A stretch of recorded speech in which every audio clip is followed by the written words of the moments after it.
Assalamualaikum warahmatullahi wabarakatuh. Kelompok kami akan membahas State and Regime Failure, kegagalan negara dan rezim. Pada hakikatnya, negara adalah suatu organisasi masyarakat dengan skala besar, yaitu sekelompok orang yang bekerja sama dan pembagian tugas yang jelas untuk mencapai tujuan bersama, yang tidak bisa dilakukan secara individu, di mana negara merupakan organisasi masyarakat yang berdaulat yang dikelola oleh pemerintahan yang sah. Berdasarkan kedaulatan ini, negara menentukan bahwa semua orang yang mendiami wilayahnya, warganya harus tunduk pada negara. Tujuan negara menurut Aristoteles adalah suatu kesempurnaan warganya berdasarkan atas keadilan. Keadilan memerintah harus menjelma di dalam negara dan hukum yang berfungsi memberi kepada setiap manusia dan apa sebenarnya yang berhak mereka terima. Keadilan merupakan tujuan paling utama untuk mempertahankan kedaulatan negara.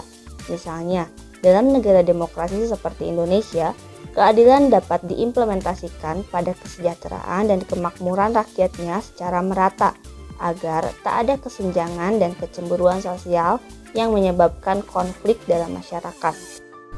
Menurut Evans 1995, kegagalan negara adalah di mana individu atau institusi itu terdiri dari negara dalam tanda kutip memberi makan negara dan warganya dalam apa yang telah terjadi digambarkan sebagai cara dalam tanda kutip predator. Dalam hal ini, predatornya negara atau rezim tidak merasa bertanggung jawab untuk memenuhi kebutuhan dan aspirasi warganya, tetapi warganya justru dieksploitasi untuk kepentingan politis semata. Bahkan jika diperlukan dilakukan dengan cara kekerasan melalui tindakan aparat atau melalui propaganda yang dibuat secara tak kasat mata. Kegagalan rezim paling dipengaruhi oleh perubahan atau pergantian rezim itu sendiri. Rezim tidak mampu memperbaiki atau mengkolaborasi visi misi rezim sebelumnya, atau bahkan transisi dalam sistem politik akibat gagalnya rezim terdahulu. Contohnya, reformasi 1998 demi menumbangkan pemerintahan yang otoriter menjadi pemerintahan yang lebih demokratis. Sejak reformasi hingga saat ini terlihat belum ada perkembangan yang berarti untuk mewujudkan pemerintahan yang demokratis. Justru semakin lama kembali ke kondisi politik seperti era Orde Baru. Kegagalan rezim di Indonesia selalu dipengaruhi oleh intervensi militer dalam politik.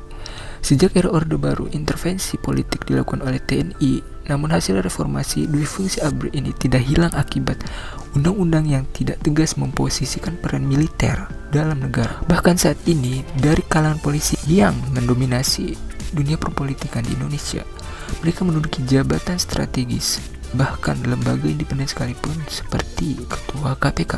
Intervensi lainnya yang menyebabkan kegagalan rezim adalah intervensi partai politik dalam setiap kebijakan yang dibuat. Segala pergerakan pemerintah dibayang-bayangi oleh kepentingan partai semata. Semua intervensi politik ini menjadi indikator utama kegagalan rezim karena akan mengakibatkan terabaikannya kesejahteraan rakyat yang menyeluruh. Dengan luasnya wilayah Indonesia, rezim yang gagal tak mampu memfokus pemerataan pembangunan dari segala bidang. Apalagi permasalahan separatisme yang tidak terlalu mengancam, rezim yang berkuasa tidak akan menjadi prioritas utama karena hanya mengancam kedaulatan negara dan keutuhan wilayah.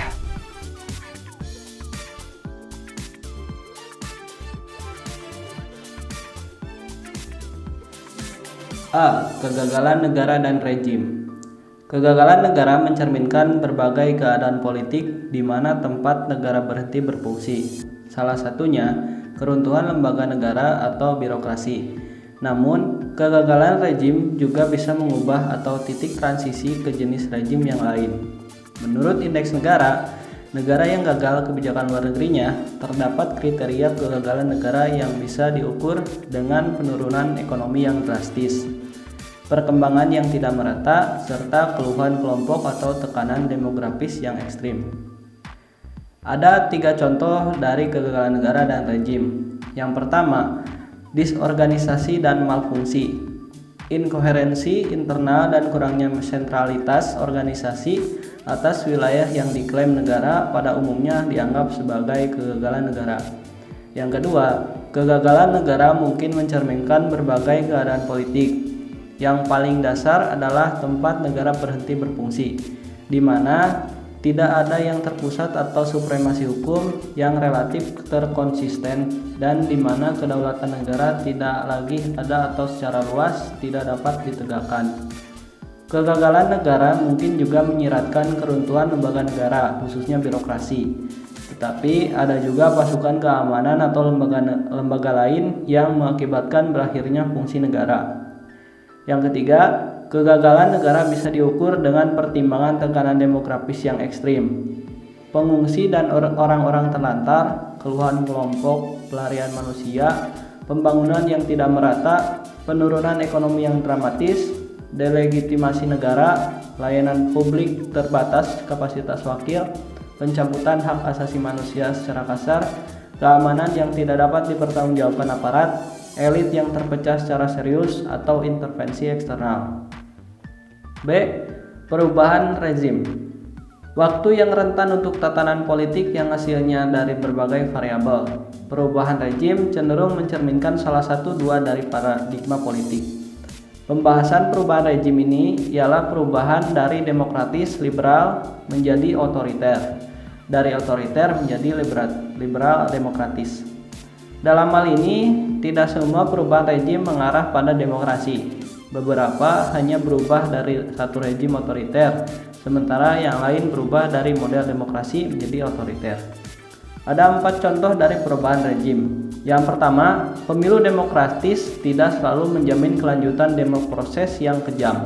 Contohnya, setelah salah satu partai mengambil alih kekuasaan melalui cara-cara elektoral, ia dapat bergerak ke penghapusan secara fungsional atau harfiah. Yang kedua, persaingan politik dapat merobek tatanan politik negara melalui proses kebuntuan politik di pengambilan keputusan. Polarisasi etnis, persaingan politik meluas, kekerasan partisan, represi negara atas perbedaan pendapat, dan penipuan elektoral. Yang ketiga, identitas nasional yang dangkal dan berakibat kurangnya persatuan politik. Dan yang keempat, kecenderungan untuk menekan perbedaan pendapat yang berpotensi mengganggu kestabilan politik. Fragmentasi negara. Secara definisi mungkin merupakan faktor yang paling kritis dalam kegagalan negara. Jika negara tersebut kehilangan integritas teritorialnya, maka negara itu akan gagal dalam memelihara fungsi prinsip kedaulatan negara dan legitimasinya. Jika sudah merusak legitimasi negara, tentunya hal ini dapat mempengaruhi pada kegagalan negara.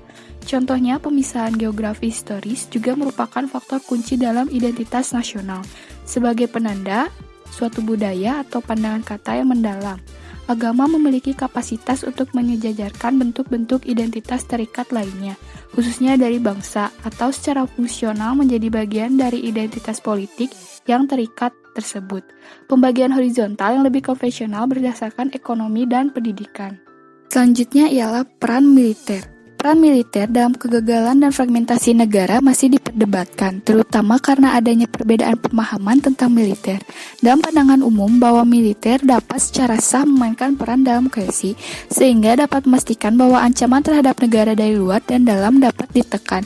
Peran militer Indonesia atau Tentara Nasional Indonesia dalam masa transisi Indonesia menuju demokrasi ialah sebagai penjaga dari ancaman eksternal di bawah otoritas sipil, sebagai penjaga dari ancaman internal di bawah otoritas sipil militer campuran, sebagai penjaga dari ancaman ideologis umumnya di bawah campuran sipil militer aturan atau otoritas militer murni, dan sebagai aktor politik melalui pelembagaan politik militer. Kegagalan negara dan perkembangan politik. Dalam prinsip berkelanjutan dan saluran kegiatan politik sebuah negara harus tetaplah kritis, sehingga dapat menciptakan atau mengimplementasikan perkembangan politik yang lebih baik. Jika hal itu berhasil, maka keberhasilan suatu negara merupakan pusat peluang untuk perwujudan dalam pembangunan politik yang sukses. Sebaliknya, jika terjadinya kegagalan negara, tidak hanya akan menghambat kapasitas negara yang lebih baik, tetapi juga dapat menyebabkan kegagalan dalam perkembangan politik, karena ketidakmampuannya suatu negara dalam memelihara atau menjaga prinsip-prinsip serta kedaulatan negaranya. Kegagalan negara dengan demikian merupakan antitesis langsung dari politik pengembangan. Maka untuk menghindari atau menekan kegagalan negara merupakan kriteria utama dalam perkembangan politik. Kegagalan negara mungkin mencerminkan berbagai keadaan politik.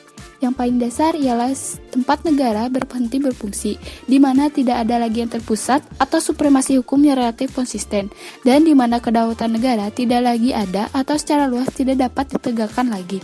Kegagalan negara mungkin juga menyiratkan keruntuhan suatu lembaga negara, khususnya sistem birokrasi, tetapi juga pasukan keamanan atau lembaga lain yang mengakibatkan berakhirnya fungsi negara. Selanjutnya, kegagalan negara mungkin menyiratkan penangkapan negara terfaksi, di mana wilayah atau institusi negara terbagi antara kelompok yang bersaing itu, menolak akses ke wilayah atau institusi negara satu sama lainnya. Akhirnya, kegagalan negara dapat terjadi sebagai konsekuensi bencana alam yang tidak mampu dilakukan oleh suatu negara.